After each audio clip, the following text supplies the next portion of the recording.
is me. I like that. When I was young, I had 2 pair of leaves. Besides that, the pinstripes and the gray.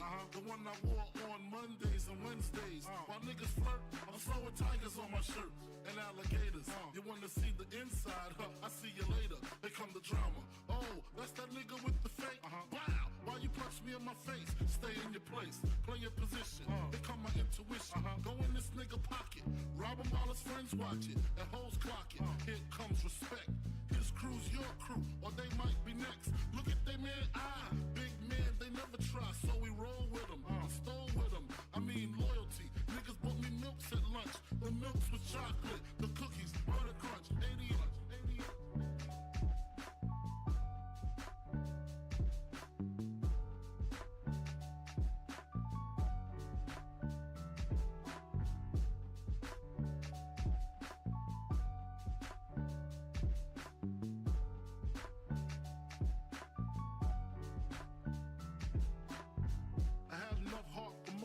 Long as I got stuff for most of them soft. Even when I was wrong, I got my point across. They depicted me the boss. Of course, my orange box cutter make the world go round. Plus I'm fucking bitches at my homegirls now. Start stacking, dabbled in crack, gun packing. Nickname Medina, made the scenes, took my Ninas. From gym class to in-glass, pass off for global. The only nigga with a mobile. Can't you see like total? Getting larger in waist and taste. Ain't no telling where this felon is heading. Just in case, keep a shell at the tip of your melon. Clear the space.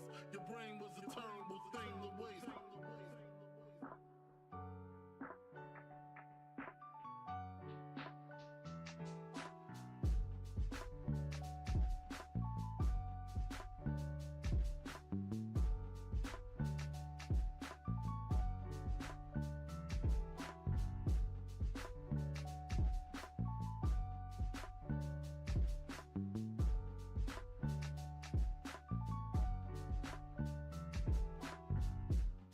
Realizing to master enterprise, and I ain't have to be in school by 10. I then began to encounter with my counterparts to how to burn the block apart. Break it down into sections. Drugs by these selections. Some use pipes, others use injections. Syringe sold separately. Frank the deputy, quick to grab my Smith & Wesson like my dick was missing. To protect my position, my corner, my layer. While we out here, say the hustler's prayer. If the game shakes me or breaks me, I hope it makes me a better man. Take a better stand, put money in my mom's hand. Get my daughter this college plan, so she don't need no man. Stay far from timid, only make moves when your heart's in it. And live the phrase, sky's the limit. Motherfucker.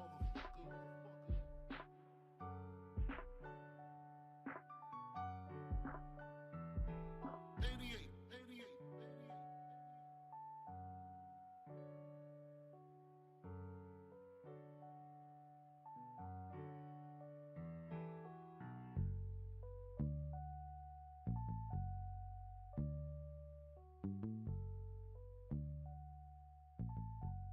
And live the phrase, sky's the limit.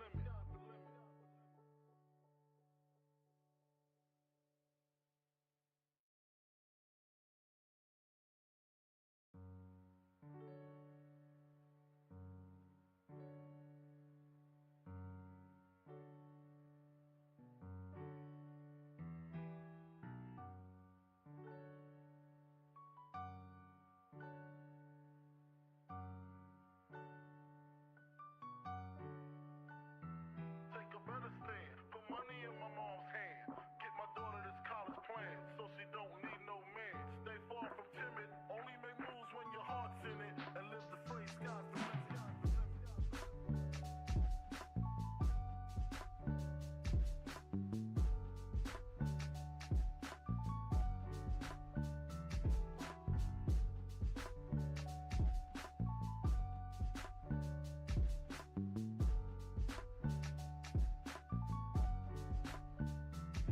A nigga never been as broke as me.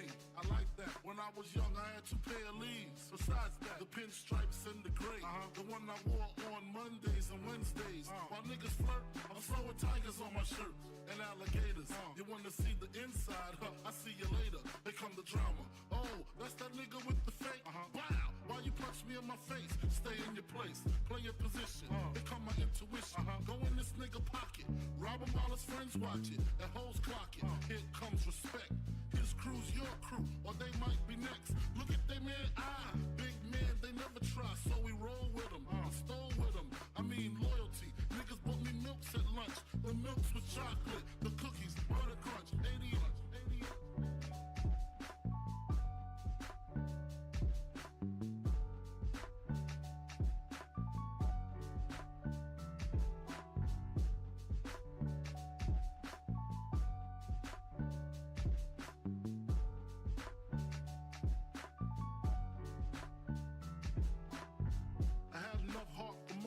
Long as I got stuff for most of them soft.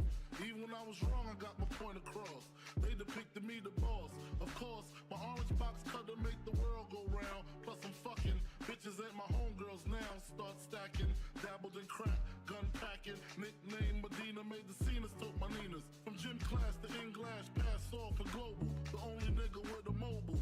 Can't you see like total? Getting larger in waist and taste. Ain't no telling where this felon is heading. Just in case, keep a shell at the tip of your melon. Clear the space. Your brain was a terrible thing to waste.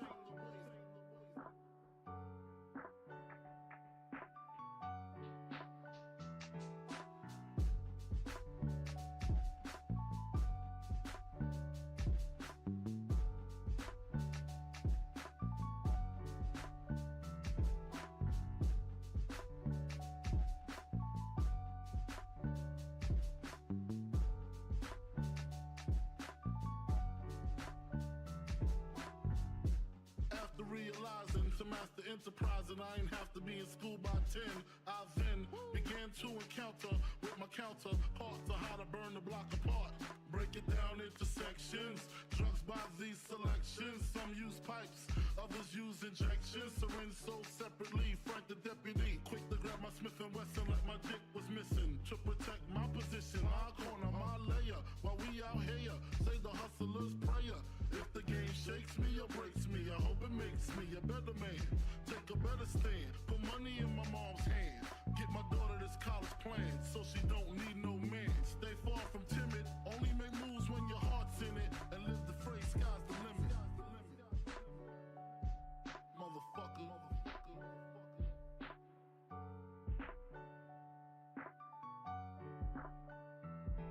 88.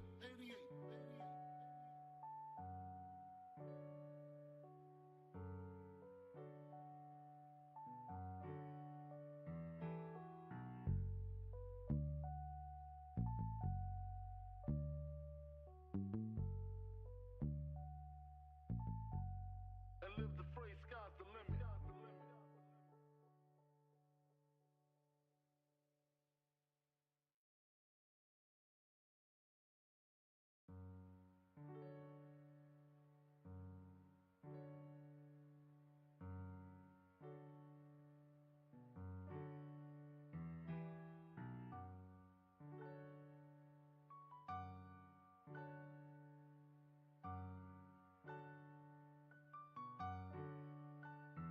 Take a better stand, put money in my mom's hand. Get my daughter this college plan, so she don't need no man. Stay far from timid, only make moves when your heart's in it. And live the phrase, sky's the limit.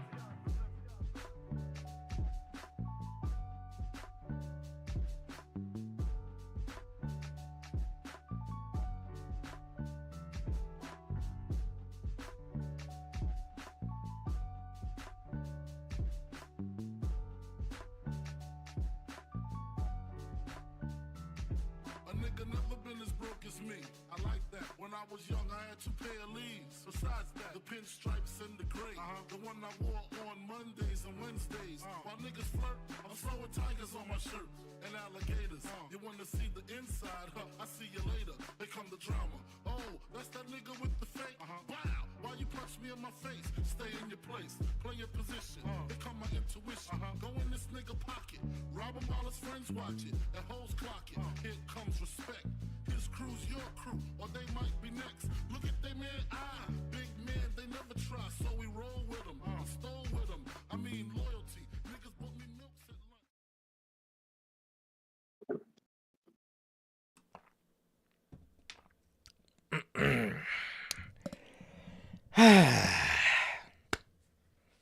God damn, guys.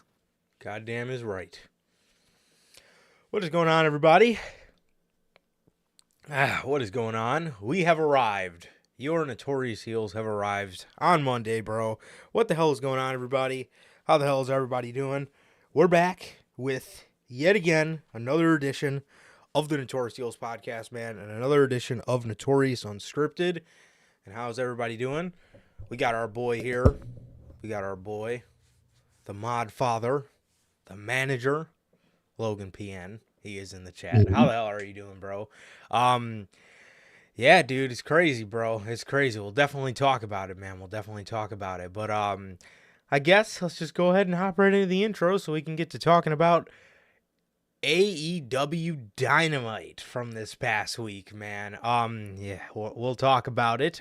So what is going on, everybody? We're back with yet again another edition of the Notorious Heels podcast, another edition of Notorious Unscripted, man. If this is your first time watching, you guys do not know how the show works. Every Monday, we are on here after Monday Night Raw with Notorious Unscripted, and every Friday, we are on here at 4 p.m. Central with the news, man. Also, if you guys did miss this past Friday's edition of the news, that is WWE having two major feuds planned for CM Punk throughout his run.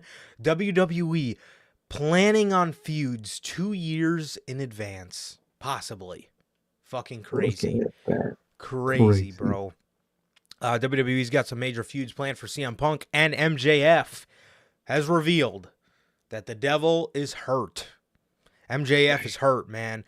We talked about all that good stuff, man. That is episode 190 of the news, I believe, man. And with that, if you guys did miss it, it is available for you guys live on all platforms. That is Anchor, Spotify, Google Podcasts, Apple Podcasts. And if you want to see it first, join us right here every Friday at 4 p.m. Central for the news, man. Also, if you guys have not got a chance to pick up some of the official Notorious Heels podcast merchandise, you guys can now find this live on the merch shop. That is bonfire.com. Link is at the top of the description of this very video. You have all 8 of these beautiful designs and more available on the merch shop for you guys, man. You got the Chicago flag design, the Uncrowned Kings of the IWC, the Biggie-inspired design. You have the Notorious Heels podcast base logo design, the IWC's best kept secret, the Riddler-inspired design. You have the Chicago, or the Notorious World Order. You got the Chicago edition, like you see on your screen. You got classic black and white and Wolfpack red. You got the Grand Slam design, the Scratch logo, and the only community that matters. All 8 of these beautiful designs are available for you guys live on bonfire.com, as well as, man, if you're looking for something festive to wear for the holiday season, look no further than the Notorious Christmas design, like you see on your very screen right now. So again, all 9 of these beautiful designs and more are available for you guys live on the merch shop. Again, that is bonfire.com. Link is at the top of the description of this very video. Also, if this is your first time watching, guys do not know who we are here at the Notorious Heels podcast. I am Johnny Mayhem, one half of the host of this very show. And as for the other half, we got my man Sir K here. How the hell are you, man? Going good, man. I'm doing good. Just been chilling, man, waiting for this holiday to come up, man. I can't wait. It's about to be a good season, man. It's gonna be an even better next couple of years, man, with all this stuff we got coming up, man. So it's worse in the intro. It is worse in the intro. I really don't say man that much. Only in the intro, but I'm gonna keep saying it, bro. But it's all good. I'm gonna say it anyway. Yeah, all man, right. I'm doing good. Shit, yeah. Shit's been good. Just waiting for the holiday, man. But like Durante always asks, how's life? How's the family? Life's good. The family's good. How is everybody doing in the live chat and in the replay, man? Well, what about you, bro? How are you doing? Yeah, man. I'm good, bro. I'm good, man. I'm good. I'm doing very good. But yeah, bro, I'm doing good. Chilling, bro. Chilling. Just, I don't know. Just, I guess, getting ready for the Christmas season, dude. Just chilling, bro. Going through the motions. going through the motions, bro. So yeah, that's about it, dude. That's about it. Nothing interesting from my end of the stick, bro. But yeah, so as Durante always asks, I'm good. Family's good. And what about you, Durante, Logan, Bell, JT, JB? Can't forget the homie Kate the Great. And everybody watching now, and everybody a part of the Replay Mafia, man. How the hell are you guys doing, man? Can't forget my boy Rich and the Fed, of course, and my pops. So how the hell is everybody doing? Like I said, whether you're watching now or on the Replay Mafia, bro. So what is going on, everybody? And thank you for being here, as always, bro. So let's address the elephant in the room.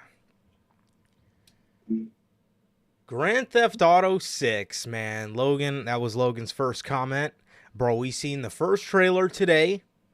It came out a bit early because from what I believe, I didn't really care too much to look at it or look at why. I really just I really cared to see. I really cared to just see the trailer. I didn't really give a fuck about why they were releasing it early.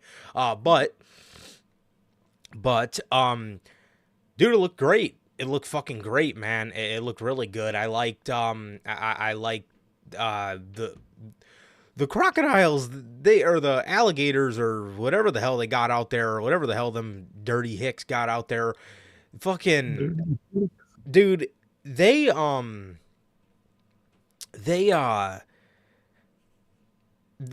of made them out to be a little scary, bro. I can't lie. Yeah, they kind of bitched them out. I can't even cap. They just released it early, man. I mean, the man that leaked it's probably gonna die, but it's insane. No matter what, they kind of did fold. They kind of did have to fold. Damn, that's tough. Yeah, that's really tough, bro. That's really tough. But otherwise, bro, they had fucking IG Live on there. Fucking, there was somebody that looked like Raw Wave on that motherfucker. Dude, that shit looked fun as hell. So after you brought us through the whole roller coaster of how cool this game looks, it looked really nice. It looked really nice, I will say. I'm excited for it, bro. But after you brought us through all that, you dropped the unfortunate news on us that Grand Theft Auto 6, they show us the beautiful logo, and then right under that it says coming 2025. So kind of sucks. Kind of sucks. I had made a joke to our very good brethren, Mr. Logan here, in our Discord group chat. I had made a joke like, just wait. Imagine this shit comes out 2025 while we are on our Minnesota WrestleMania trip, and we have to fucking wait till we have to wait till we come back home to play it. So that shit's crazy. That is a little crazy, bro, but I mean, we'll be at WrestleMania, so I mean, we'll be fucking occupied anyway, so I mean, it's not really too big of a deal, but otherwise, bro, that should look fire. And I'm excited for it, man. I'm excited. Truly, man, I can't wait for 2025, dude. I mean, GTA 6, possibly, hopefully, WrestleMania in Minneapolis, man. The Batman Part 2? Ooh. Come on, dog. 2025 about to be the year of the decade, bro. Wait a minute. For multiple fucking reasons. Didn't Batman get pushed back? Yeah, I think it was originally come out in 2024. I think it got pushed back to 2025, if I remember correctly. Those motherfuckers. God damn it. All right, well, anyways, to Sir K's point, that's about to be a banging ass year, bro. That's about to be a banging ass year. Year of the decade, man. I can't fucking wait. Hell yeah. I'm excited, bro. Shrek 5 in 2025. Shit about to go nuts. So maybe if we don't get in 2024, and next Spider-Man movie would probably come out in 2025 too, whenever they start making it. So it could be a goated ass year, man. It might be. Oh yeah, I think they wanted to start filming in 2024. Yeah. So I'm guessing it'll come out in 2025, bless you. So thank you. I hope so, man. I hope so. Well, it would be nice to come out in 2024, but more than likely 2025, and it's gonna go. I can't wait for that fucking year, man. If we could just skip On 2024, God. I might be down for that. That is true. Then again, if we skip 2024, we're Okay. going to miss CM Punk versus Seth Rollins. And we're also going to miss Cody Rhodes finally. And we're going to miss Bash in Berlin. So 2025 is going to be a 2025 is going to be a movie. But 2024 hopefully is looking pretty swell too, if I do say so myself. It's crazy, man. Shit's crazy. I cannot fucking wait. So yeah, man. Also, dude, I don't know what the issue is, bro. I'm not even sick, but since yesterday, I don't know why my nose has been so runny. So if you guys see me black out my camera for like 5 seconds at a time, just know I apologize. But also got to give a few shout outs here. This is the 14-year anniversary, the passing anniversary of the great Umaga.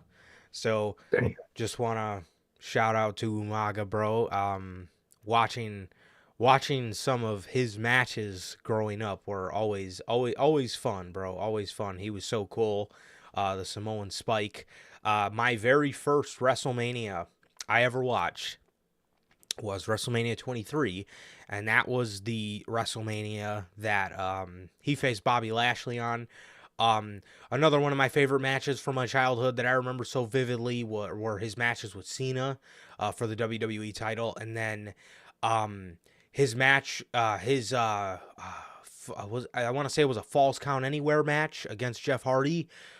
From I believe it might have been Extreme Rules 2000.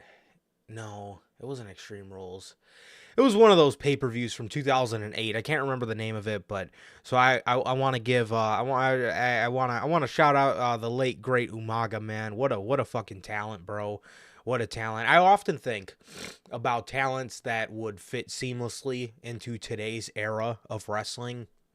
And a lot of guys come to name, or a lot of names come to mind.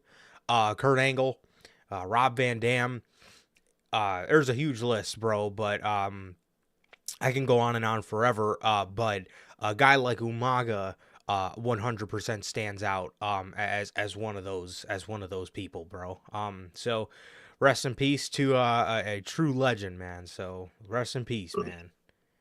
Truly, rest in peace to a goat, man. And I never got to watch any matches while he was here. I wasn't watching at the time, but truly still a legend to this day, man. Absolutely, dude. Absolutely, man. And to my knowledge, we got another passing anniversary coming up on Friday, because if my memory serves me correctly, I want to say it was December 8th. That was the death anniversary of the late Juice WRLD, bro. So one of my music goats. So we'll talk about that on Friday, I'm sure. But I also, now onto a positive side, I want to give a huge shout out to the 14-year anniversary of WWE signing the Usos, who you guys might have heard of them. You guys might have heard of them. They just might be the greatest tag team to ever step in a WWE ring. I would say, yeah, I would say in that 100%. company, greatest, easy. 100%. Easily. The Usos, bro. Yeah, no question, dude. Dude, I shove my Mount Rushmore in your guys' face so much without even realizing it, bro. But you guys know where they stand on mine. It goes Bucks, and then Usos, bro. So they're right there. But if we're talking strictly WWE, obviously Bucks have never been there, bro. So but yes, the Usos are easily, without a fucking question, the greatest tag team to ever step in a WWE ring ever. Truly, man. Truly. So shout out to them, bro. Shout out to them, dude. 14 years of greatness. Yeah, fucking golly, bro. 14 years of greatness, man, and it's been um it's been a wild ride, bro. It's been a wild ride. Though yeah, I remember watching the Usos debut. I remember watching the Usos debut, man. I remember them and Tamina coming out and attacking the Hart Dynasty.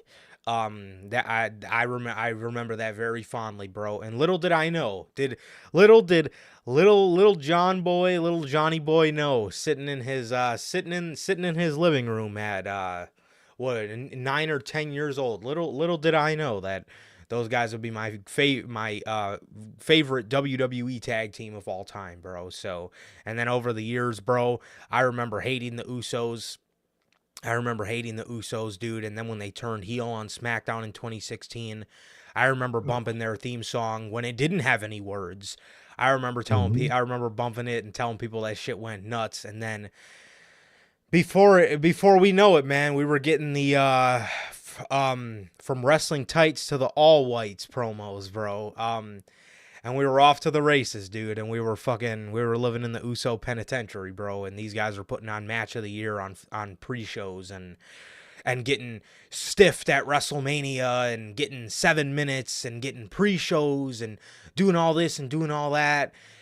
Just for WWE to stifle their momentum again in 2019 and doing all the Usi hot stuff, and then a tribal chief came along. No, not me. I'm talking about Roman Reigns. And then a tribal chief came along, bro, and these guys fucking formed the bloodline. And you guys already know, bro. I think the Usos are the greatest tag team in WWE history. Well, in that, I think the Bloodline is the greatest faction of all time.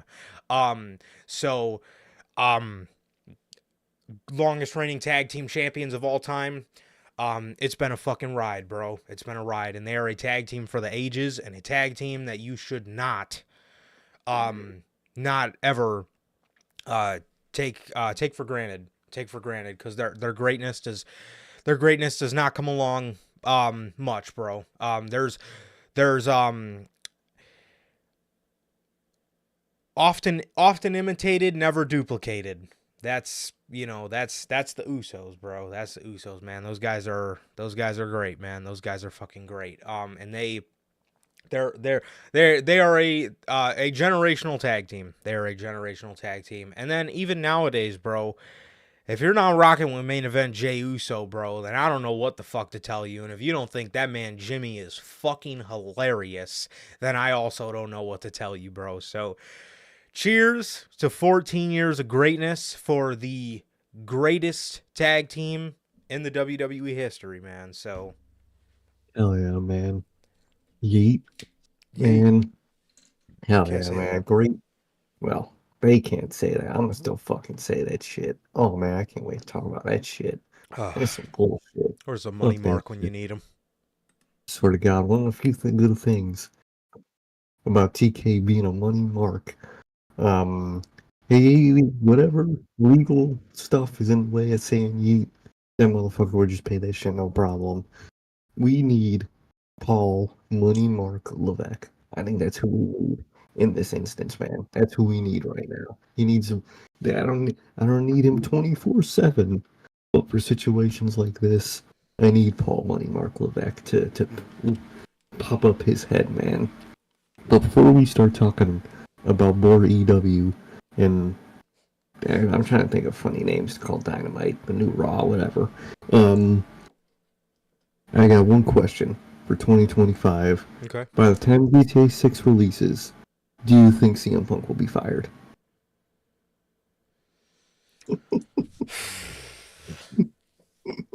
It's possible.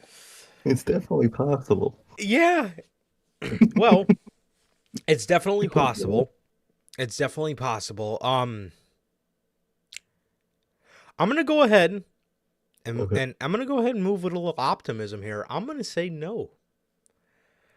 I'm going to Good. say if he becomes problematic, they will make him Edge level of part-time. That is true. I could see that. You know what?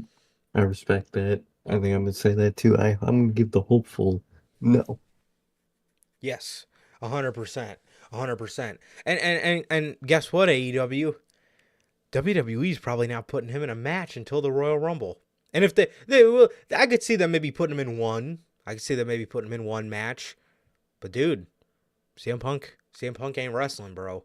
You gotta play to his strengths. They were having that man wrestle way too much. Oh yeah, man. Even if you want it, sorry, can't get it. I gotta preserve you, dog. It's that simple. Yeah, definitely, bro. So yeah, man. Yeah, I'm gonna go ahead and say no. I'm gonna go ahead and say if they even start to sniff him being problematic, I'm gonna say they put him on a very limited part-time Edge like schedule. I'll I say. can see it. I could definitely see that, man. So I hope he finishes this contract, or at least let him finish one contract at this point. Well, he Seriously. kind of let himself finish the contract, but hopefully he could finish a contract, man. Yeah, that's true. So AEW Dynamite tonight gave us close to no segments, just all long matches. We had Continental Classic stuff. So, yeah, I'm not gonna say that I don't think Punk is gonna be problematic, because I didn't think he was gonna be problematic in AEW, but as time goes on in AEW, man,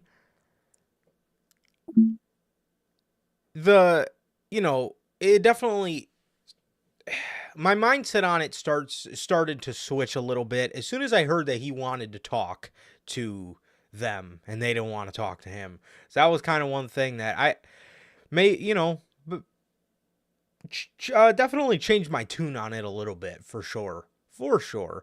Yes, definitely. He definitely knows that it is his last chance in professional wrestling. But the thing is,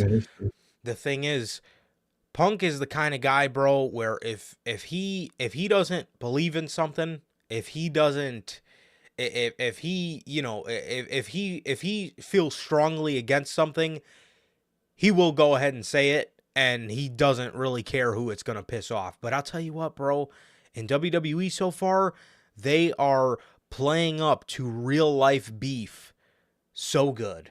So good. And we'll talk about it. We'll talk about it later, bro. But they're actually playing into like blood feuds that people want to see, that these guys are willing to be professionals about. And I can respect that. So That's what we should have seen in the in the alternative. yes. Could you imagine CM Punk versus Hangman after all that shit went down? Another feud where these guys were actually working together this time? Bro. That shit would have been it, man. I go back and I watch all these CM Punk AEW promos, and it's like, you could have added so much more to that fucking rich history of promos you already have. Fucking the First Dance promo, the Eddie Kingston promo, multiple MJF promos, dude. I mean, some of the promos with Hangman, the one where he walks outside the whole outside of the ring. His promos against Jon Moxley, they're all so fucking good. But it's like, imagine if you would have got another Hangman feud worth of promos out of that. Imagine the Elite, a lot of stuff, man. And also, we never got to see Punk versus Danielson. It wasn't meant to be, bro. Fucking robbed again. Mm-hmm. God damn it. We can't just get that fucking match. We really can't. So, on this episode of Dynamite, we got more Continental Classic action. I've seen people calling it the predictable classic. It is. And that is exactly what it is. That is exactly what this is so far. So, in the opener, we get Jon Moxley versus Jay Lethal. Whoever's gonna win this match.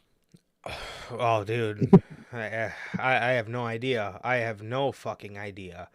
John Moxley wins against Jay Lethal. John No Moxley way. beats, yeah, way. He actually beat him. Um, yes, John Moxley beats Jay Lethal in the opener to AEW Dynamite. Puts 6 points on the board. So Mox now has 6 points on the board. And yeah, that was the opener to AEW Dynamite. Pretty good match itself. But just, I guess I can't say I was too thrilled with a John Moxley and Jay Lethal match. No, exactly. Just me, though. And the Just next, news. yeah, it's just me, Ooze. Um, Tony Schiavone's then in the back with Ric Flair and Sting. But ironically, actually, the best fucking part of the night, genuinely. This was easily one of the best parts about this show. And it was because this was fucking hilarious. This man, Ric Flair, trying to cut a serious promo. Bro, this man was fucking talking in circles. He was word vomiting. I mean, dude, this guy didn't know what the fuck. He's screaming his head off to Sting, me and Sting, Clash of Champions. We battled WrestleMania. We walked back into the locker room, and there were 25 people standing up telling Sting, you're the real deal. You're the man. You're going to make it in this business. You're the man, Sting. And all these years later, Sting's the man. He's the man. He's going to retire. Greensboro Coliseum. Revolution. Bro, this was fucking hilarious. Tony Schiavone and Sting were fucking sitting there laughing at this man. It was so fucking funny, dude. It was so funny. But the main thing about this the promo was they did announce that Revolution 2024 will be in North Carolina, Greensboro, North Carolina, in the Greensboro Coliseum. So it's going to be in the Greensboro Coliseum where I guess Sting and Ric Flair had the match that put Sting on the map. So this brings me to my next point. Mhm. I see a lot of rumors going around that the match for Revolution is going to be Darby and Sting versus Ric Flair and Andrade. Oh, God, no. Tony, Tony. would you please fucking spare me here? Dude, just no. Please, for the love of fucking God, no. Just do Darby Allin versus Sting. It'll be Sting's first singles match, I believe, in AEW. And he could put Darby out, and he could put Darby over on his way out. It's perfect. It's been set up from the beginning, bro. Like, what are you guys doing here? That is a horrible idea. I hope that does not happen at all. First of all, like Logan says in the comments, please don't put Ric Flair in a ring. I don't need any of that. I don't want to see that. I don't think anybody wants to see that. So just don't put it in the ring. Avoid all of that. Let Andrade go back to WWE at this point, and just do the obvious match: Sting, Darby. It's what's been built up since he returned, man. What are they trying to do with this, man? Tony Khan cannot ruin it at this point, dude. He can't. He can't, dude. So that was that. Now we jump right back into some more in-ring action. Seriously, dude, he really doesn't, dude. And I think Sting, at least the way they talk about him, he seems like such a nice and such a giving guy. I would think he would want to at least put somebody over on the way out. And who better than Darby Allin, being that your only other pillar that's still standing is already a made man, an MJF. Not that Darby isn't a made man, but hey, Darby could use that. Yeah, that'd be a great accolade for Darby. So that'd be perfect, man. It's not like the other two are doing themselves any favors. You got The one that you could do any favors right there.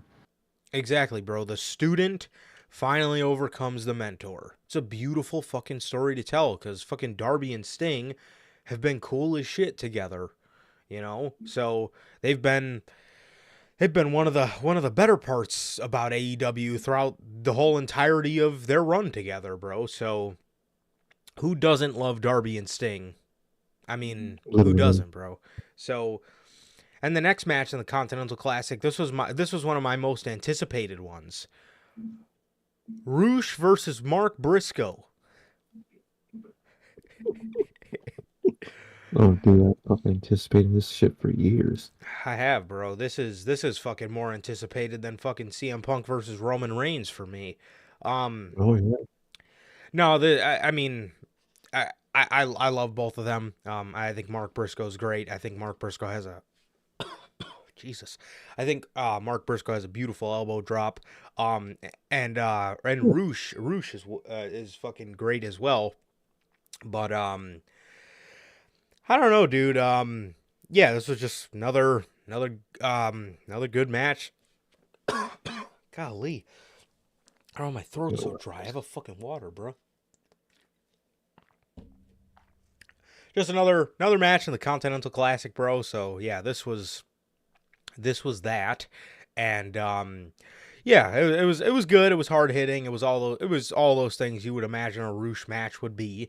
And yeah, he ends up beating Mark Briscoe with his little corner drop kick, thing, and finally puts some points on the board as Mark Briscoe is still sitting at 0.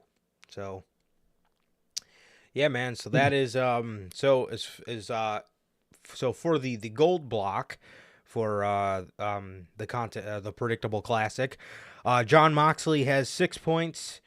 Swerve. Oh wait, never mind. I'll just do this because there's another match for the Continental Classic at the end of the show. Yes. So yes, Roosh picks up the victory and puts another 3 points on the board. RJ City then goes in the back and asks Tony Storm about how she's going to defend her title if she's hurt. She's obviously not hurt. She was just kind of nursing her injuries or whatever. So yeah, that was pretty much that. And the next part of the show is apparently the guy that everybody hates around AEW nowadays, MJF. The guy keeping him afloat. Yeah, seriously, the guy keeping the entire company warm is the guy that everybody wants to go and fucking tweet their displeasure for. Motherfuckers, way to make him feel like AEW's his home. Good fucking going. Yeah, that's just another thing you need at this point. Yeah, let's make MJF feel like he needs a new start. Good going. Nice. No, exactly. Fucking phenomenal work over there, guys. Phenomenal fucking family you got there. The fuck, man. A day one. Now they're not even welcome in the company anymore. The fuck, dude. Ugh. MJF starts talking about Samoa Joe. He starts talking about how Samoa Joe was an excellent worker. He starts talking about how if it wasn't for Samoa Joe, there would not be a place like All Elite Wrestling. He talks about, there was a quote from it. Let me see if I still got it.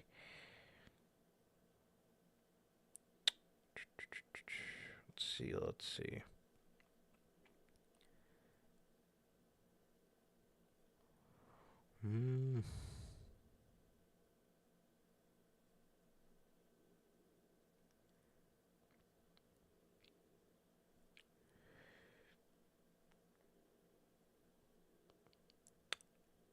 Ah, dude, I literally just had it, bro.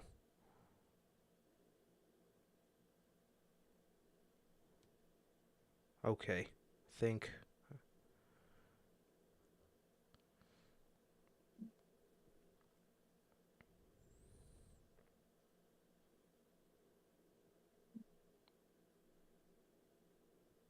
There we go. Okay, so MJF says, he says, but what Joe did for the sport was bigger than that. Samoa Joe proved that you didn't have to be a massive male bodybuilder to be a top guy in this sport. Samoa Joe broke the mold. Samoa Joe proved that alternatives matter, and because of the road Samoa Joe paved, it allowed a man like me to stand here before you today. Without a guy like Samoa Joe, there may be no AEW. He then would talk about how Samoa Joe is the kind of guy, and I wonder who this is pointed towards. Samoa Joe is the kind of guy who is here because he believes in those three letters, AEW, and he's not just here to line his pockets. Wonder who he's talking about there.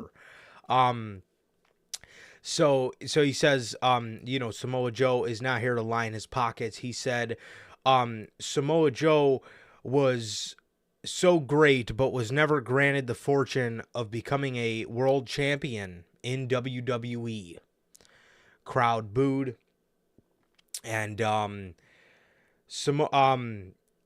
he then talked about how he was going to beat Samoa Joe at World's End because he believes in AEW and he believes and he is going to fight for the fans. And before you know it, man, the Masked, the Unknown start flashing their strobe lights like the Fiend's about to come out.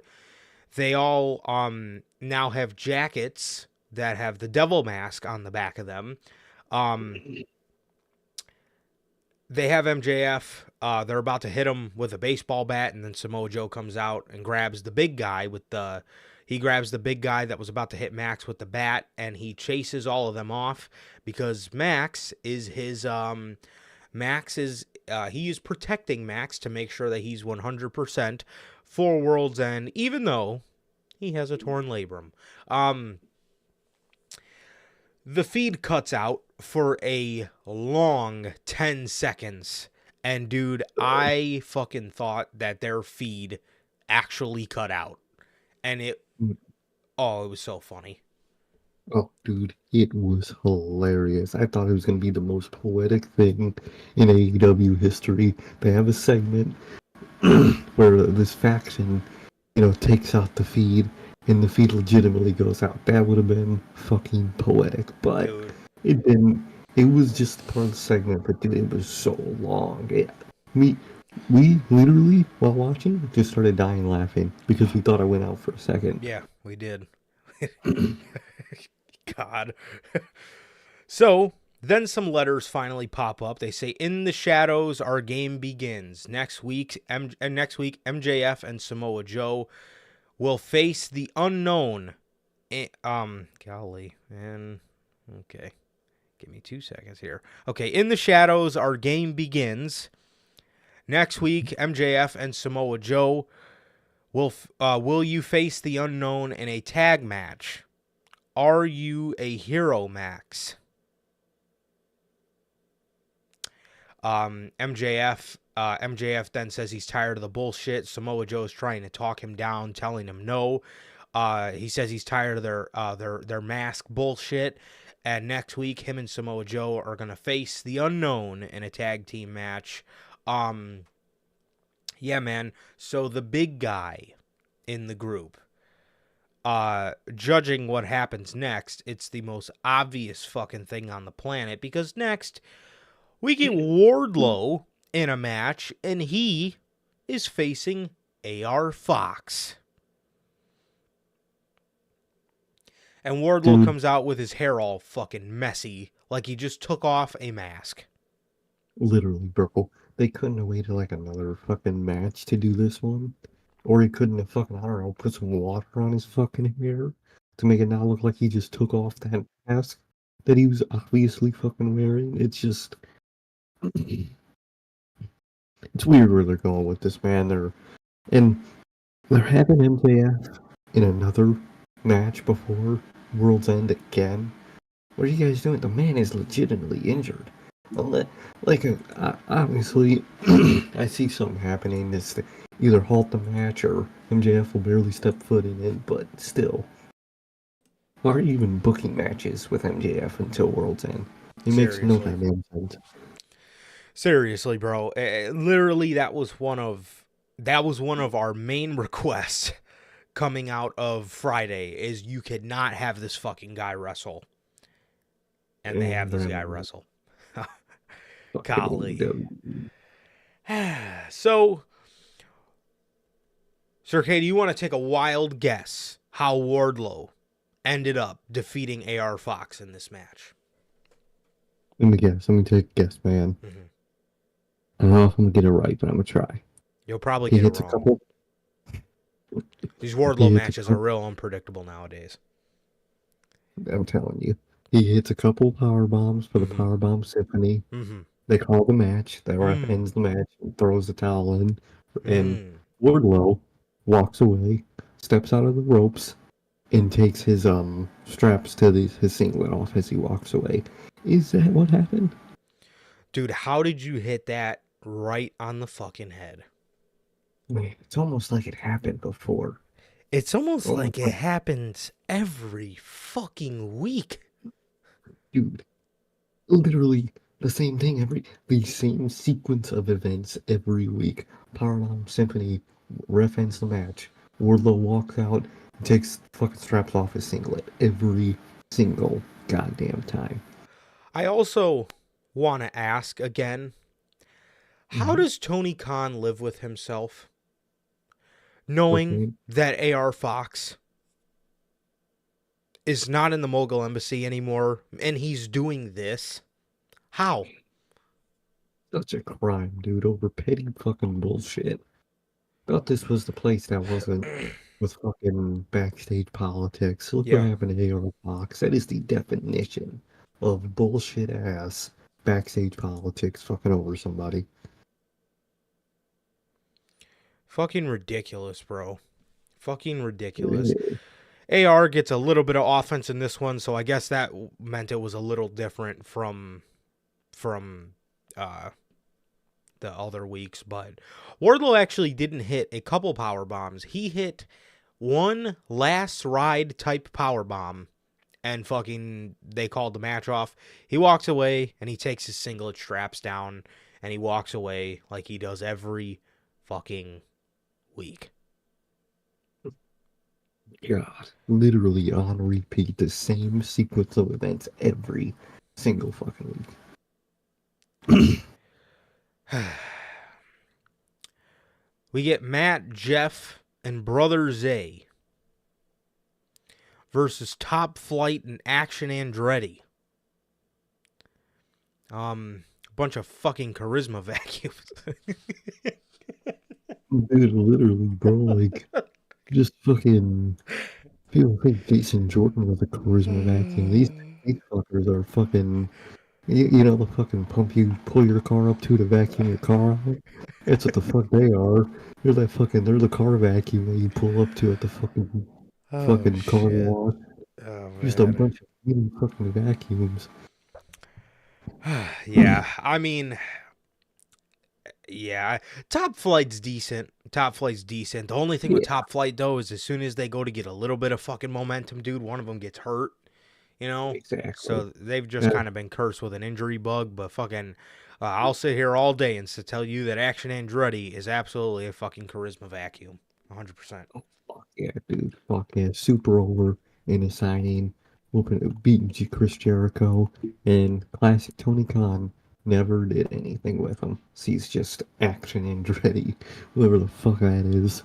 And, you know, Top Flight, they're good. I like them. I like their song. I like both of them. They're a great team. Just that injury bug, man. I hope they don't get that Tegan Knox career, man. But it's kind of looking like it a little bit, but I hope not, man. I hope they can rebound from all the injuries, man. But Action's ready. Straight vacuum at the fucking car wash, dude. I swear to God. Yeah. This was Dante's homecoming in Minneapolis, so he got the homecoming welcome as these guys beat the Hardy Boys, and these guys beat the Hardy Boys and Brother Zay. Oh, Please, boys. yeah, please get it off, Please bro. get everything off my TV. Get the Hardy Boys off my damn TV. I don't care what fucking Jeff and Matt say on their podcast. Get them off my TV. Um, and get fucking Brother Zay off my TV too. Either do something with them or bring back Mark Quinn, bro. And have fucking your tag team that you never used. Yeah, it's about goddamn time. These guys have been in AEW for 4 years. Fucking got the luxury of fucking beating the Young Bucks clean. First match. And all you have for them is to be paired with the Hardy Boys because they looked up to the Hardys when they were kids. Get these fucking guys in NXT or something, bro. Please. At this fucking point, man. For the love of God. After the match, Penta goes up to Dante Martin, congratulates him on coming back. This is the same guy that injured him. Literally. These the Lucha Bros, these death traps of fucking wrestlers. Dante, Darius, and Action. Vacuum Andretti. I love that. Fucking so Top Flight and Vacuum Andretti are then greeted by Penta, Commander, and Vikingo. I'm sorry you've killed any fucking mystique around El Hilo del Vikingo. Oh, Good going. Hey, Tony Khan killed the mystique around that fucking guy. Like, come on, dude. How do you do that? Completely. I'll tell you exactly how. Having him fucking wrestle on Ring of Honor every week and bringing him to every other fucking Rampage taping that ever exists. What the fuck? Those two useless shows you fucking produce. Good going. Good going, man. He came in and fought Kenny Omega. And now here we are. Couple months later, maybe a year later or whatever it is. And this guy is fucking just hanging out with the rest of the luchadors, just being lucha friends and hanging out with fucking Alex Oberhantes. Good going. Lucha friends. Like, let's put the guy that just injured this guy in the same match again right as they come back from injury. What? What are you doing here? Like, dude, they are death trap wrestlers. They're not death match wrestlers. They're death trap wrestlers, bro. Get them off my TV too, man. I'm telling you. Seriously, bro. Send those guys to the Performance Center. Fucking. Fucking Ross this goddamn Performance Center. Seriously, bro. Seriously. We have a TBS Open. He doesn't learn. This fucking guy just doesn't fucking learn. So I want you guys to understand my process of watching this show. So we go from them telling us that Dante Martin is going to be in the ring with Pentagon again to then a TBS Open, and it's not even somebody fucking interesting. It is Emi Sakura.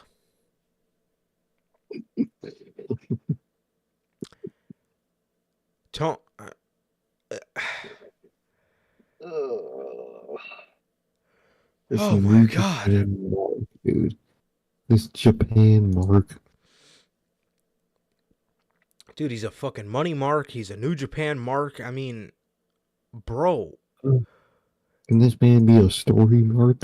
Can we get at least one of those? Literally, bro. I mean, this guy, what are you doing, dude? Good Lord. Emi Sakura is the fucking is is the open challenge opponent. Why? Nobody Why? wants to see this shit, Tony. What do No. you not, what is not getting through to your head? People do not want open challenges anymore. Like, they, oh, this TBS fucking rain isn't working. I'm gonna try it again and do the exact same thing that made the other one not work either. And he does that with fucking everything. Trios, tag, TBS, TNT up until Christian. Fucking, what's the other fucking one? All Atlantic, whatever the fuck that title is called. Repeat after repeat of the same mistakes. Are your sinuses so clogged up with cocaine that you just can't fucking breathe and think, dude? Like, what is going on? Dude, I don't fucking get it, bro. I don't get it. And by God, if you have an open challenge, it better be somebody more fucking intriguing than Emi Sakura. Do you think people paid a ticket to see Emi Sakura versus Julia Hart? Is that what you think people paid to be there for? Honestly. Literally. I would ask for a fucking man. We joked about Storm and Gorilla if we didn't get CM Punk at Survivor Series. Yeah. You know what I was Storm Gorilla for? Getting that episode of Dynamite.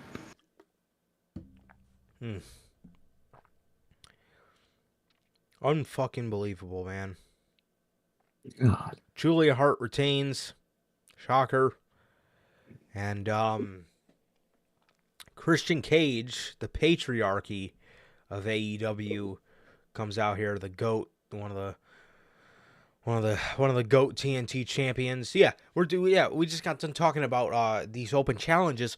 Look at what the fucking TNT Open Challenge being taken away did for the TNT title. The TNT title feels fucking cool again. It actually means something again. Yeah. Because it's got a story around it. It's got a guy who holds it. At one point, technically didn't hold it, but was holding it. That fucking you gotta get a reason to get a TNT title shot. There has to be a story, and it's phenomenal. And he gives off the fact, and he gives off the factor that he fucking loves and cherishes that title like he's the belt's father. Exactly, he is the belt's father. He will do anything for that goddamn title. So, what? Open challenges are dead. I hate open challenges now. Yes, I wish I hate could fucking go back in time and stop John Cena from doing that open challenge. Not because it was bad, but because the good that was sparked all this goddamn bad. Yep. Well, if I had a time machine, I'd go back to what was the date of that Dynamite where Hangman said that promo? May 25th. Oh, May 25th. what a butterfly effect. I swear to God. You know what? You know what I'm really doing? I'm turning back that clock. And when Colt Cabana and CM Punk sat down into that podcast, I would told them, hey guys, might not want to do that. Just for future reference, might not want to do this podcast. Spirals into a whole many of things, but you might want to cut that camera. It's crazy, bro. It's crazy. It is crazy. That Raw episode 2 last week was the anniversary of that, which is even crazier. Yeah. Yep. Man. Look at that started, man. So only crazy. That fucking friendship never happened. What a role we would have. Oh, those guys would have just been two happy best friends in AEW. What could have been, man? That's crazy. You know, I think about this a lot. And you could tell the reason Punk probably wanted to make amends is because he is such a huge Brett guy. Brett is often on record saying, like, man, if I would have worked shit out with WWE, the amount of money that me and Sean could have made, the amount of story that me and Sean had left to tell, we had so much more money to make the company. We had so much more story to give to the fans. That is going to be the same way the Elite feel in like 10 years when their careers are kind of behind them. There's gonna be no CM Punk feud that ever happened. It's gonna burn them up, bro. I already know it. Oh fuck yeah, you know it. It's gonna burn them up in a couple of years, and rightfully so, because y'all fucking couldn't just be professional adults and when work the shit out. You had to make a man wait 6 months because you knew he was gonna get in an argument with somebody before that. You just wanted him gone. And that's all it is. And I hope they severely regret that shit. I hope they already do. I probably already do. And I hope in the coming years they severely regret letting all that happen. 100%, bro. 100%. I know for damn sure I would feel that way if I were them, but we'll see. And it's gonna be a feeling that it's gonna be a feeling that is not good. But I wonder how long those NDAs last for, because I wonder if they do have a time or if it's a lifetime thing. Because goddamn, I want that dark side of the ring. Oh, dude, I need that Dark Side of the Ring. That'll be the best episode of Dark Side of the Ring ever. Just seeing the silhouette of those two groups fighting. I need the silhouette of Ace Steel biting Kenny Omega's arm. I need it. Bro, I swear to God. So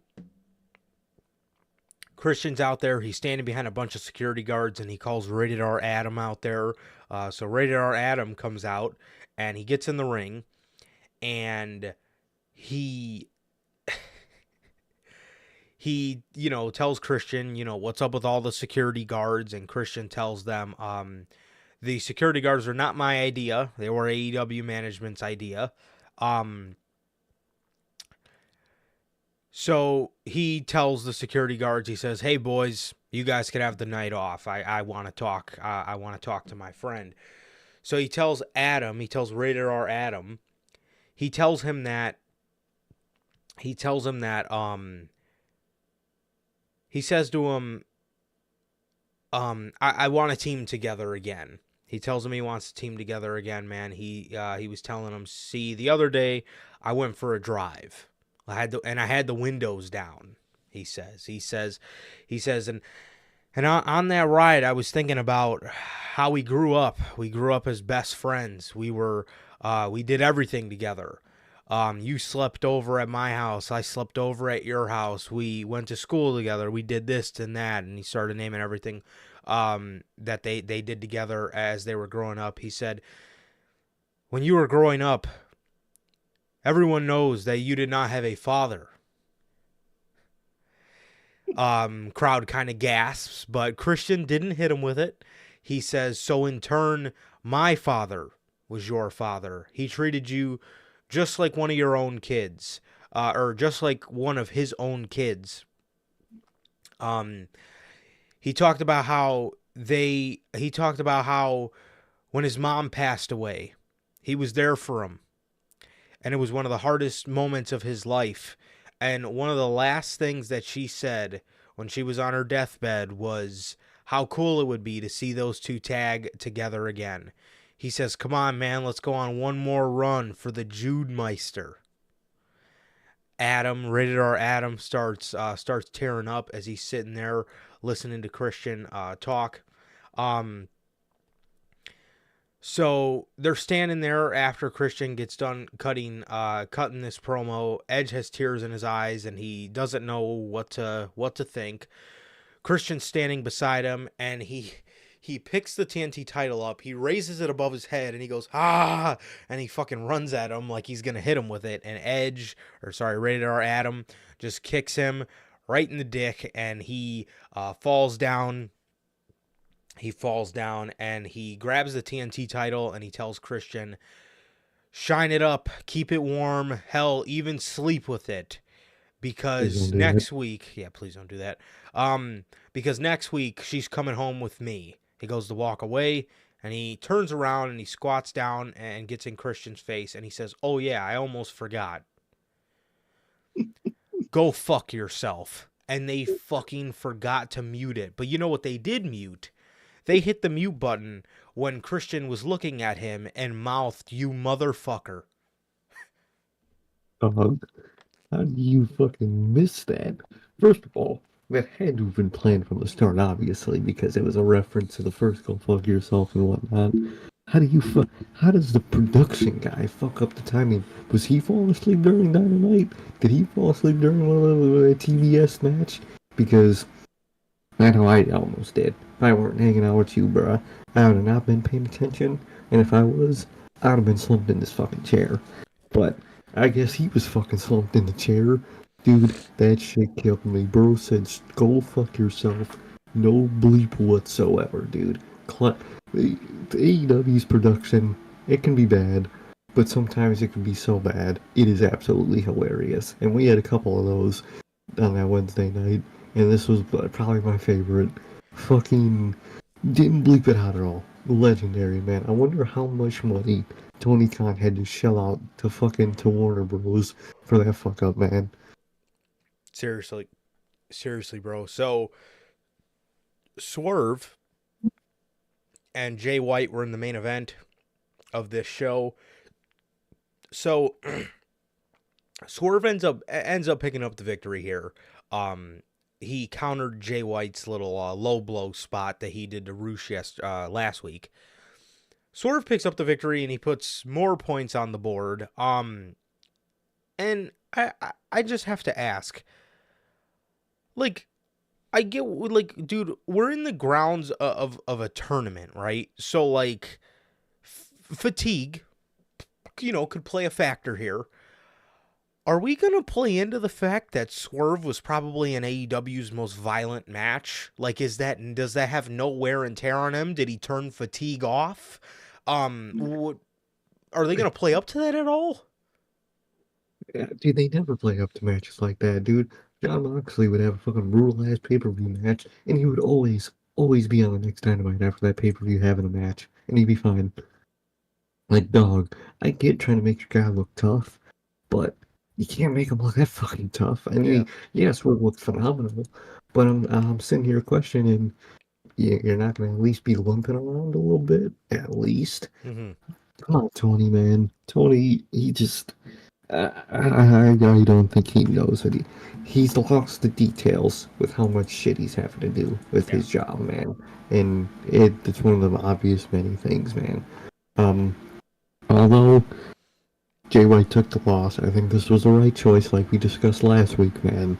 I think they did the right choice here. And did you see Jay White's post-match promo? I did not. Oh, dude, you gotta watch it. That promo, when you watch it, that is the Jay White we should have been getting from day fucking one. He cut a phenomenal, emotional promo. Just a backstage fucking Twitter video. But the shit we get on TV is not that at all. It might have been on TV, or it might have been on Rampage or something. I don't know if they put it on TV at all. But it was phenomenal, dude. You have to go and watch it later. Okay, cool. I definitely will. And then really the only thing from SmackDown is Nick Aldis, I guess, invited Randy Orton over to SmackDown as these two brands are clamoring for Orton and Punk, which I love. I think that's a great detail. And Orton chose to sign with Friday Night SmackDown. So he signed with SmackDown after he fucking gave an RKO to Jimmy Uso. He then gave an RKO to Nick Aldis right after he signed the SmackDown contract. And he told Paul Heyman to tell Roman Reigns that Daddy's back. So Orton's definitely going to be going for Reigns at the Royal Rumble. And that's going to be good, bro. I'm excited for it. Oh, dude, I can't fucking wait for that shit. I think that's going to be... I think it's going to be really good. I like what they're doing here. And I like that they put, because obviously we're going to see more CM Punk on Raw, so putting He's definitely Randy going to on sign with them for sure. Definitely, and I like the little bidding war joke they did too. I thought that was real funny. But I really like what they did here. I can't wait for them to do that with, or at least I think the Punk signing to Raw will be more guaranteed. I just did the fucking Raw naturally, god damn it. But we say it enough. Dude, I swear to God. But the CM Punk signing to Raw, I think will be less of a bidding war segment and more of maybe just trying to get him, to sign or something. I feel like they're gonna do something cool with it, or I hope they do. And I can't wait, man. I like what they're doing with this. I like the idea of two GMs again. I'm I glad love we're it. seeing that. I love it, dude. I really do. Um, yeah, Logan.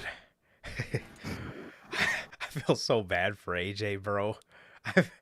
I, like, Yeah, where the fuck does AJ come in here? I feel so bad for the man, dude. I really do. But maybe they do AJ at Chamber. That's even if Roman travels to Chamber, which I think he will. At least I hope. But I- but I'll say,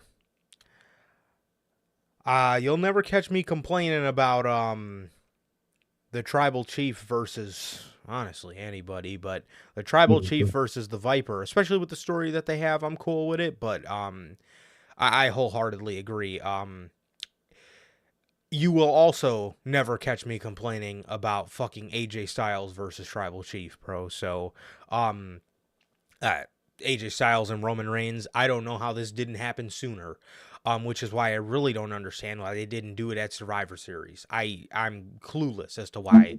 It was literally the perfect spot to do that at. But exactly, especially with Randy getting the Royal Rumble match, it would have been so perfect, yep, so goddamn perfect. 100%. Because I guess now maybe you can do Chamber. You can have Cody open the show, win his little Chamber match, and then you could do Styles and Reigns, and have Cody come out at the end of the show and face off with Roman, and maybe even give AJ a little too sweet, bro. That might be a cool moment. To God, cool as hell. some Bullet Club boys. So see, Mhm. so maybe that'll be a little cool moment, bro. But they absolutely need to do it before the reign is over because, bro, It's time's ticking, unless I mean it happens again, which I doubt, but I think time's ticking this time, I'm down for actually. God mode one more year. Let's fucking go. Yeah, I'd probably be done. I can't even cap, so yeah, I'm down. Fucking A. Yeah, we don't say that. Would I pick it? No. But would I be mad? A little bit. But would I Yes, be okay? Yes. yes. Yeah, that's the best way to put it. As long as his schedule is better than what it is now. But realistically, yeah, Roman. Unfortunately, the reign is probably coming to an end in 2024, bro. So it's gonna be rough. I'm already planning I'm already planning my speech for WrestleMania, thanking the greatness. So I'm already laying out a roadmap. Um, I don't know, Logan. I don't know. The reason I would be down for it, to be honest, is just because I think it would just be Yeah. so fucking funny if he beat Cody Rhodes again. Dude, I, that shit would be really fucking funny. And just the reaction to that alone would be worth it. it really would, bro. It really would. That man Roman, nobody in this business would ever look more unbeatable than Roman Reigns if that man beat Cody Rhodes for twice, bro. What issue? Especially with the story that we were about to talk about on Raw with the two WrestleMania Mm-hmm. losers Yeah. that happened Yep. again. Oh, dude, this shit will be hilarious. But I don't want it to happen. But it would indeed be funny as hell.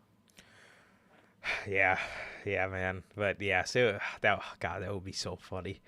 That would be so funny, dude. So Monday Night Raw. So yeah, that was Mhm. pretty much everything that happened on SmackDown. Orton signed with SmackDown, so yeah. Nothing like a made up in your head storyline, right? A little bidding war going on. Um, Mhm. Drew McIntyre comes out there and he talks about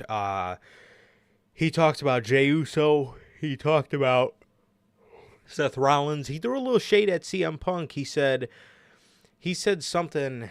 Let me see.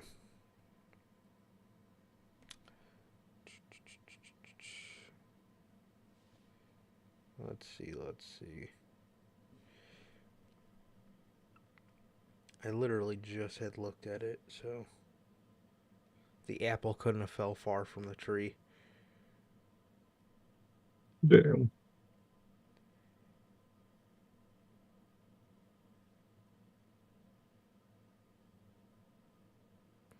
Okay, never mind. I think it did. Well, anyways, Drew McIntyre said something along the lines of, you can just do anything around here and get away with it. You can go ahead and get released. You can get fired. You can go off and do whatever you want for a couple years and come back, and everybody just loves you. I was like, damn, okay, starting off hot. So then he starts talking about Jey Uso and how Jey Uso's time is ticking. He then starts talking about Seth Rollins. And then he says, and oh, the last one, Sami Zayn. And before he says anything, Sammy comes out. And Drew McIntyre says, you know, the truth about you is when you turned on the bloodline, you got everything that you deserved. He said you were running for me for long enough to the point where you ended up having to join the bloodline. And then you got yourself kicked out. He says, so as far as I'm concerned, your loss at Elimination Chamber, that's probably where I seen it at. So he said, yeah, this is what he said. He said, apparently you can get fired, released, leave, do what you want, come back to the company, and you're instantly forgiven these days. Damn. This man. Okay. So he says to Sammy, so as far as I'm concerned, your loss was all your fault. He says, and that's the truth. So Sammy then told him the difference between me and you is, you know, when I lost in front of my family, I dusted myself off and I became hungrier. When you faced your biggest humiliation, all you did was point the finger at other people. Damn. And then he said, and see, this is what ticked Drew off. Sammy said, after my loss in front of my family, I became a man that my family can be proud of. How do you think your family would feel about you right now? Damn. This pissed Drew off. He said, get me a referee out here right now. Him and Sammy then had a really, really good match. Monday Night Raw tonight had really good in-ring quality mixed with really good story. This reminds me of something that was happening a couple of years ago, man. Yeah, I just really does. I can't put my finger on it. I really can't. Can't either, bro. Can't either. Maybe, was it 2021 AEW? Might have been, man. Might have been. I don't know. Was it that good at that time? I don't know. It might have been, but it definitely reminds me. Bring back those more memories in my head of what it used to be. Seriously, bro. Really good in-ring quality. Sami Zayn had injured his ankle in this match, and once Drew peeped it, he went after the ankle. The ref was yelling at Drew, trying to fucking tell him to get the fuck away so Sami can, you know, have a moment. And right as the ref was trying to help up Sami Zayn, he hit him with a claymore and beat him. And then after the match, he assaulted Sami Zayn in the back, and he stepped on his ankle. So I don't know if Sammy's going to be out for a little bit, maybe be out till the Royal Rumble or something, but I could absolutely see Sami Zayn versus Drew McIntyre being a WrestleMania match of some sorts. If they don't have anything to do for him, I could absolutely see it. Definitely, I could see that. I think that'd be a good match, man. I like what they're doing here, especially with the way they're connected to the bloodline and how they did it differently. This feud and this Drew stuff has been phenomenal, man. 100%.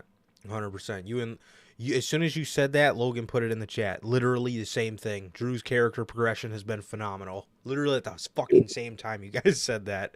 So it really has been, man. No, I say it all the time, dude. I said it last week, and I'm going to repeat myself again, dude. But Drew's character arc has just been fucking second to none, bro. Absolutely fantastic. Yes, phenomenal. Absolutely phenomenal. I love it. This is how you make a character turn and a character arc intriguing. This is how you do it. Look at that. You know, just fucking have them walk away from their buddy. That's all Tony Khan knows. Just man, you know what you're gonna go out there and do tonight? You're gonna walk away.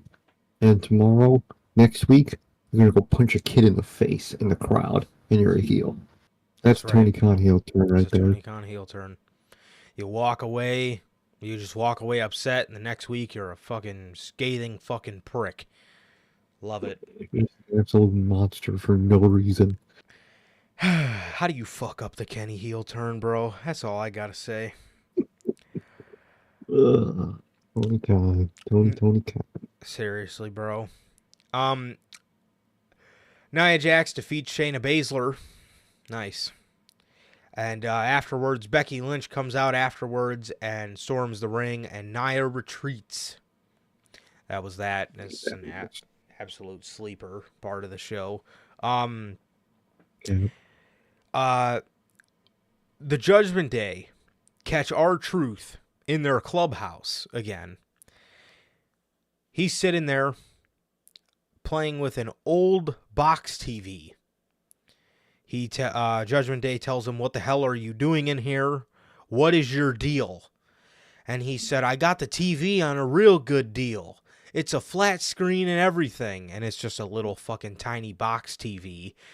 They then tell him, "Dude, we told you last week to watch where you were going." And then Priest says, "JD, I told you." Or he says, "JD, you told me you were going to get rid of him.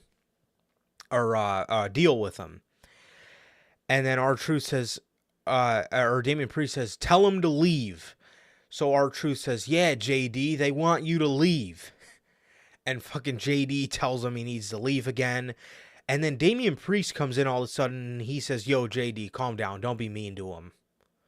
Like, what the fuck? You just told him to fucking leave. You just told JD to tell him to leave. JD tells him to leave and you tell him not to be fucking mean to him. Huh? You know what this sounds like? He brought out his Damien side, and then he brought out his Priest side. Oh my I think that's what God, bro. It's what it sounded like to me, man. We're about to get some trash. Okay, I'm not excited for Damian Priest's babyface run, but I will say, R-Truth segments with the Judgment Day, hilarious. Great. Hilarious. I love them. Oh, they're hilarious, man. Just, oh, where are they going with this turn, man? I'm more scared than intrigued at this point. I just want it to happen already. Yeah, definitely, bro. So, DIY versus Imperium. 2 out of 3 falls. This one was real good. This one had real good in-ring quality. Bro, I was literally sitting in my recliner, and I said to myself, you know, the more I listen to this fucking DIY song, the more I just don't like it. I like the intro. I like the intro, the we are. That part's decent, but as soon as they get into the vocals or the lyrics, oh my God, they're so... It's just so fucking... It's so corny, dude. I hate it. Literally, as soon as I said that, I just fucking hear my phone go off, and it's a Twitter notification from Logan tweeting the exact same thing that was just running through my head. Shit was crazy. How bad that fucking song is, man. How are you fucking up how is Paul Levesque fucking up DIY, of all people? How is this going on?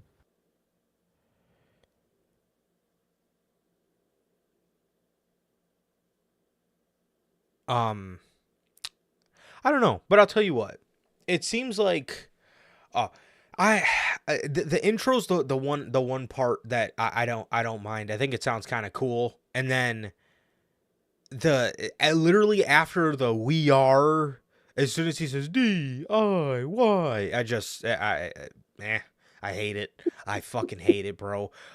Just give me Chrome Hearts. Give me Chrome Hearts, bro. That's literally all we need, bro.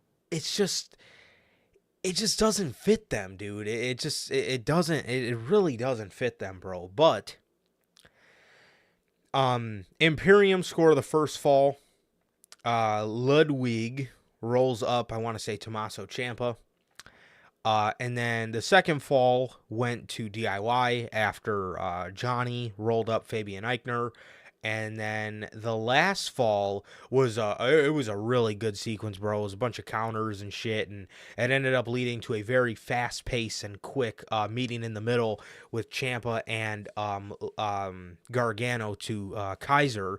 And these guys are finally getting wins, and you can kind of start to hear the crowds kind of starting to take along to them, which I like. So we're headed on the right direction, but let's just please keep getting these guys more wins so they can actually become fan favorites, because I know they fucking got it in them. I know they got it in them.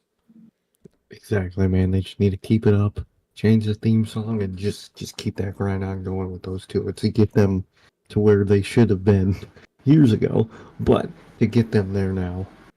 100%. 100%, bro. So yeah, man. So that was that. DIY picks up the victory in the 2 out of 3 falls match, and yeah, man. And then the next match, Caden Carter and Katana Chance defeat Tegan Knox and Natalia.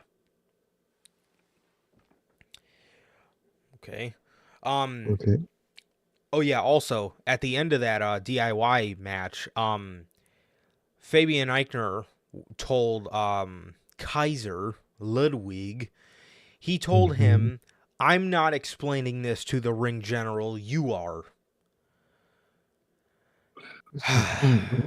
Stop it with it. How many weeks have everyone said stop this shit, and they could just continue with it?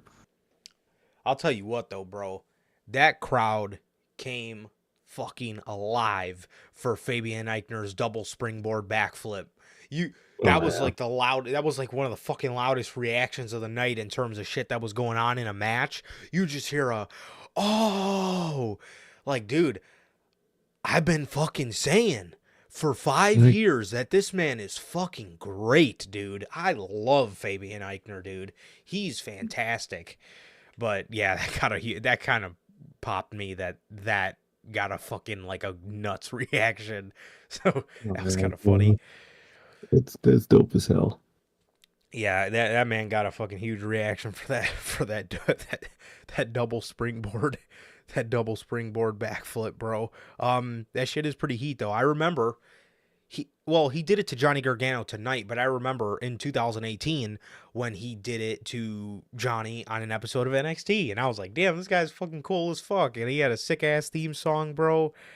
Good times. And now here we are on the cusp of a fucking Imperium breakup for no reason.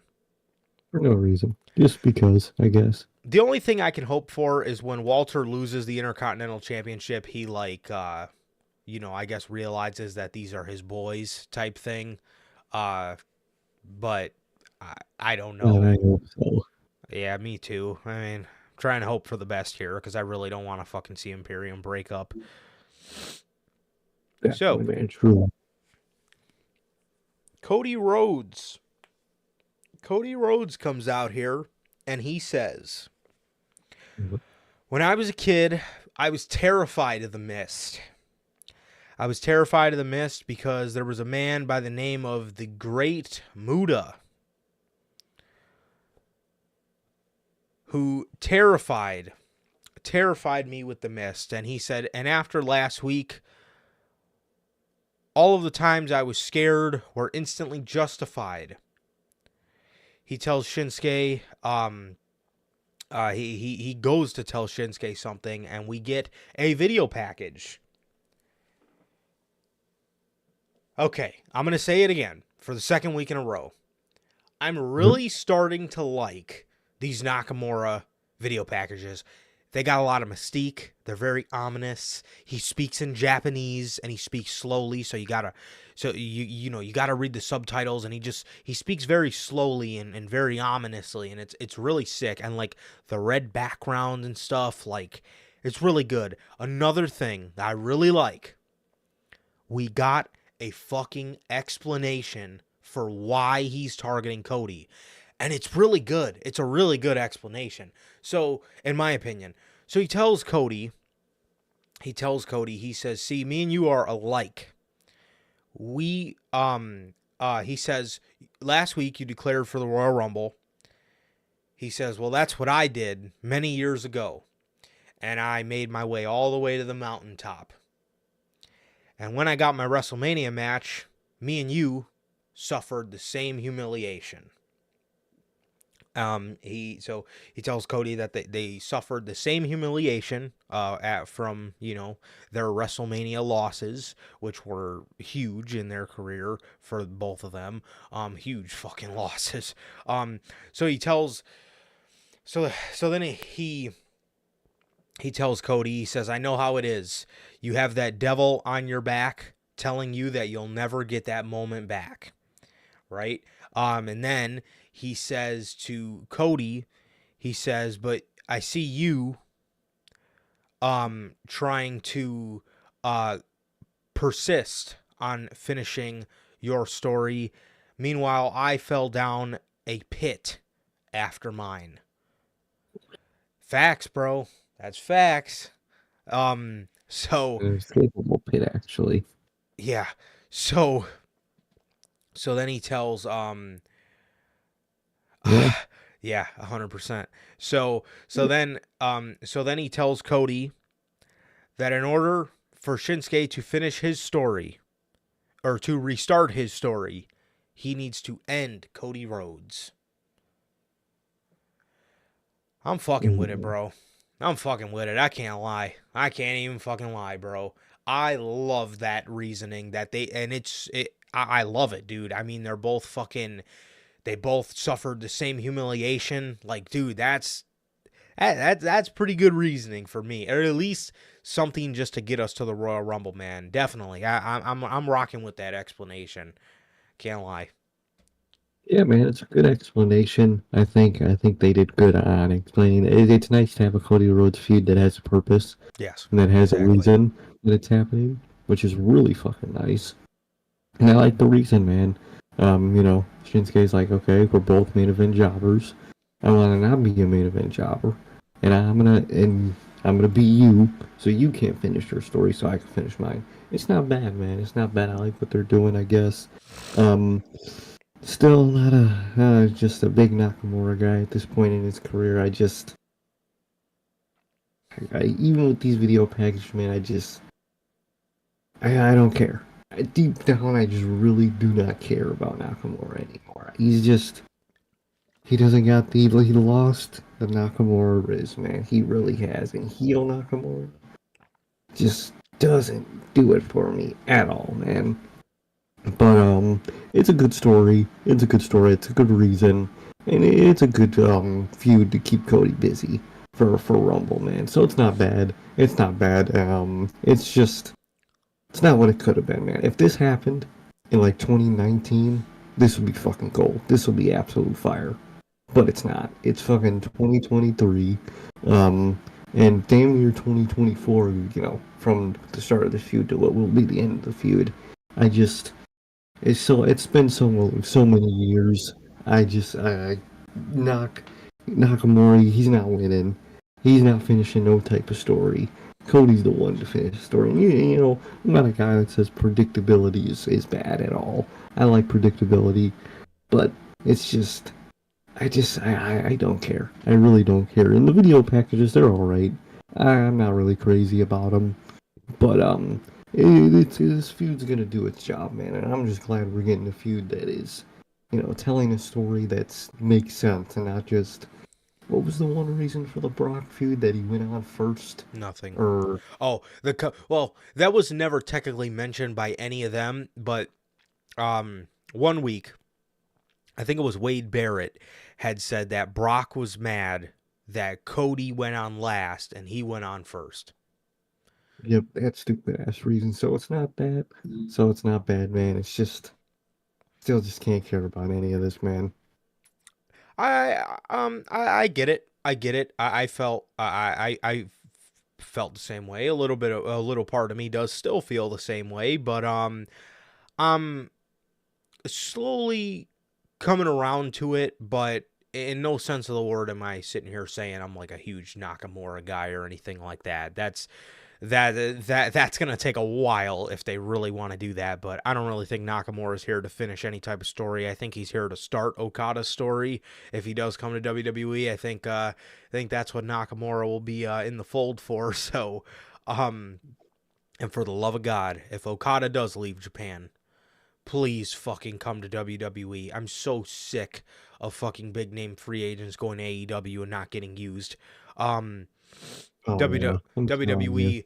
WWE will add some mystique around that man and make him cool. So So nuts. but yeah, dude. But yeah, so hey man, I'm fucking with this Nakamura and Cody feud so far, man. I'm fucking with it, bro. Yeah. Yeah, so then Cody gets on the mic and he tells Shinsuke that they are nothing alike, and if he wanted to be anything like Cody, then he would come out and talk to him face to face about it. He tells Knock that he doesn't respect him, and he won't until he comes to him face to face, bro. So that was that. That was that, man. And yeah, it was pretty good, man. It was pretty good, and I will say I did not have this on my bingo card. I thought I was gonna hate this feud, but my job is to be honest with you guys, and I'm fucking with it. I'm fucking with it. I can't even lie. So, Not bad. Not bad. yeah, man. So yeah, so that's that, and next up, the Creed brothers beat Dominic and JD McDonough. I guess this was Dominic and JD's test to we're getting Cody and Knock next week. Oh damn, I must have fucking walked out of the room when they were playing that. So I must have, bro. So I hate when, and it always happens to me too. I walk out of the fucking room and then they play their little next week bullshit, and then I have no fucking clue. But anyways, so the Creed brothers beat Dominic and JD, and I'm happy they are getting the Creed brothers up in the main event scene already, bro. I'm pretty stoked for it, man. Exactly, man. I really like them as a tag team. I think they go nuts, and I like how they're actually pushing them at the start of their debut, man. And I like it a lot.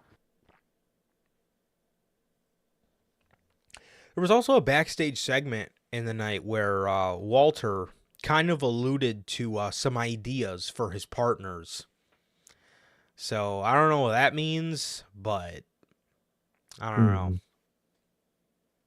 I don't know. I did see that Punk will be on Raw next week. And speaking of Punk being on Raw next week, Adam Pearce goes up to fucking Seth Rollins, dude.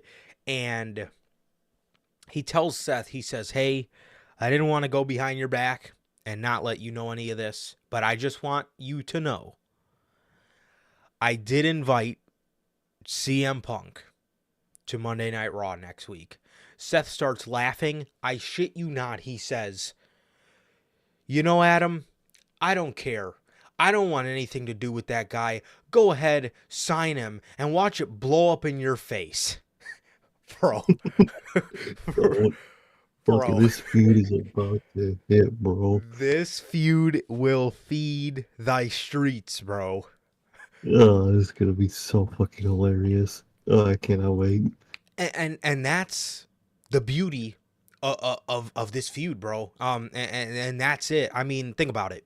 Seth wants nothing to do. He wants nothing to do with CM Punk, right? So he's not gonna bother him.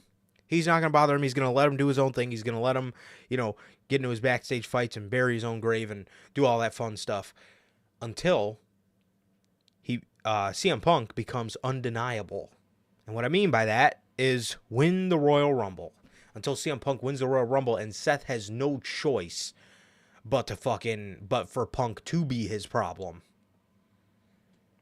It's gonna hit, bro. It's gonna go so fucking nuts, man. And then Adam Pearce says, well, that's okay. But I just want you to know I plan on offering him a very, very lucrative Monday Night Raw contract. So Seth kind of laughed it off again, and he's going to keep laughing it off, man, until he can't laugh it off anymore, and he has to stare Chicago Phil right in the fucking face. Oh, Philly Phil, man. I can't. That shit's gonna hit. I cannot wait. And they will be in Philly, too, for WrestleMania. So Seth Rollins will be facing Philly Phil. In Philly. I love it, man. That shit's about to go crazy. Phil in Philly, bro. He's going to be facing him. So,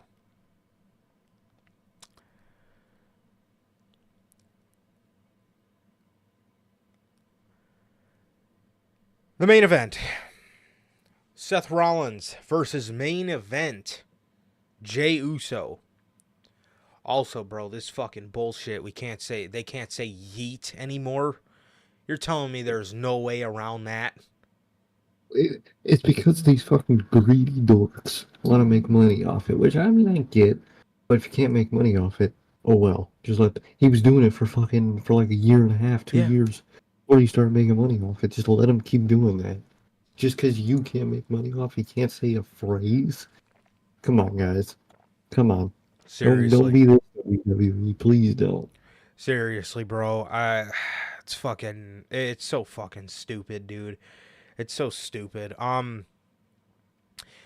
So Seth and Jey Uso proceeded to feed the streets here in the main event of Monday Night Raw. These guys got a good 16 minutes on the card. And it was very good, man. Jey Uso had a really nice near fall, dude, where he speared Seth and then went right into a Uso splash. Also, Jey Uso had a video package earlier in the night, and it was very good, hyping up this main event. And he ended it with the good old "It's just me, Oos." Love to see it, bro. Yeet. Love it.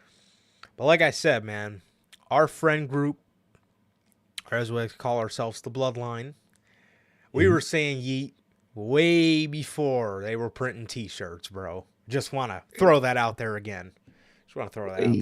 Before the crowd started chanting yeet and everything, we were hitting that yeet, bro, and we're going to continue to hit that yeet. Now we have to. Now it's our task, bro. Now it's something we have to carry on the legacy of.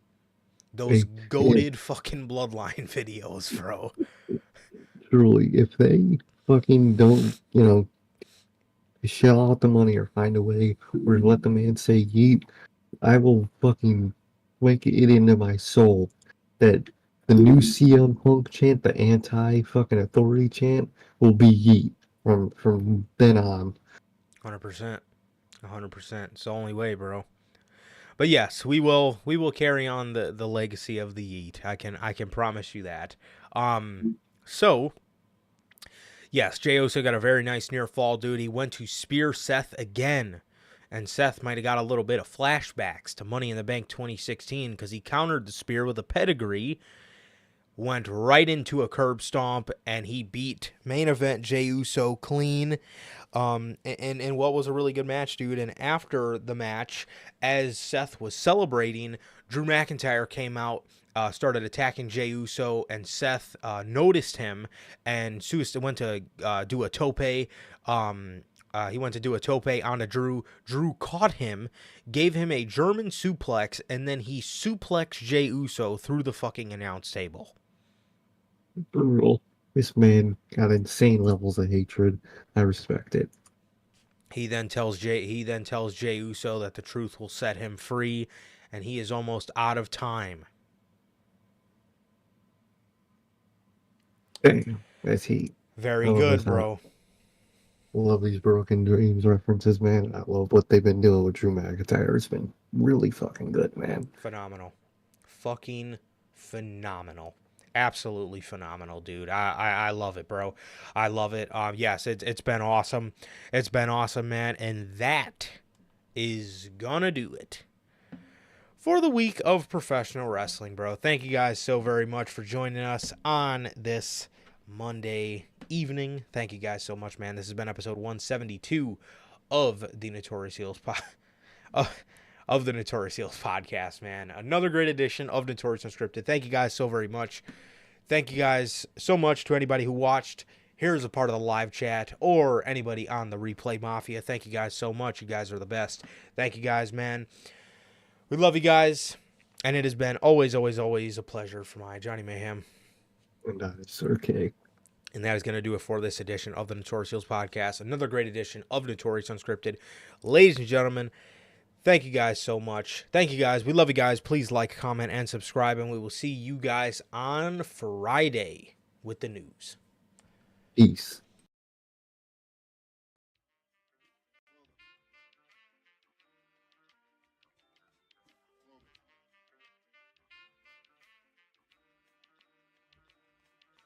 I used to get deals on the bitch. Now I throw shields on the dick to stop me from that HIV shit. And niggas know they soft like a Twinkie fillin', playing the villain, prepare for the strap killing. Biggie Smalls is the illest. Your style is played out like Arnold when that what you talking about, Willis. The thrill is gone, the black Frank White is here to excite. Throw dick to dice. Bitches are like I'm brainless, guns are like I'm stainless.